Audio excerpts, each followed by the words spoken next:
I'm Judi Vitale. I'm your astrologer from readthestars.com. And I have to share this with you. Today is a really big day for me.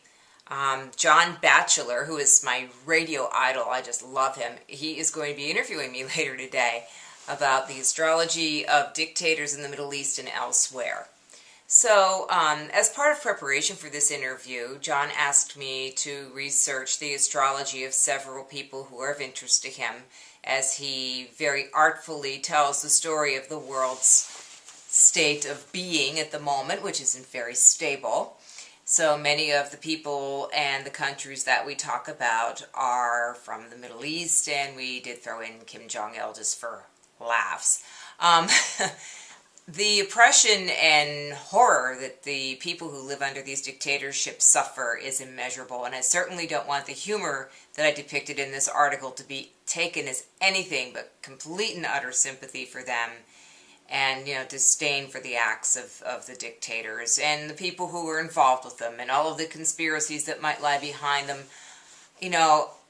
I just hope that whatever happens, it is done in a way where a lot of us can at least try to bring people up to a level of dignity that we are lucky enough to enjoy in certain parts of the world. This is a huge honor for me, as I said, to speak to John. And John has a sense of humor, too, so I kind of think he's going to like reading about the horoscopes for dictators the way that I've written them up in today's article. It's also a new moon today, so it's very important that you get in touch with your Pisces. Pisces is a very fishy sign, as we've been discussing. It's a very deep, emotional, kind of, feeling-oriented, but, more so like intuition than actual, like, love and hate. But, there's just like this giving over of the self, of the ego, to a higher purpose. And that's really what most Pisces people do with their lives.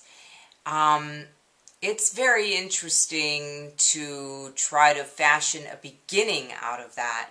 But at this time of year, as we're approaching spring, we really need to think about what do we want deep, deep down in our hearts, and how can we make it manifest in the world. So I encourage you to meditate on that today. Think about what it is that really sparks a passion in you, and use the opportunities of the forces of energy that are coming at us. And boy, they're coming at us this week. Oh boy, when you guys read your weekly horoscopes, you're going to flip out. And those of you who have already read the monthly horoscopes know what I'm talking about.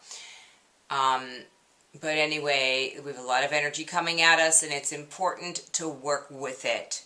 And we're all being asked to start something new, do something productive, and, prepare ourselves for the spring that is to come.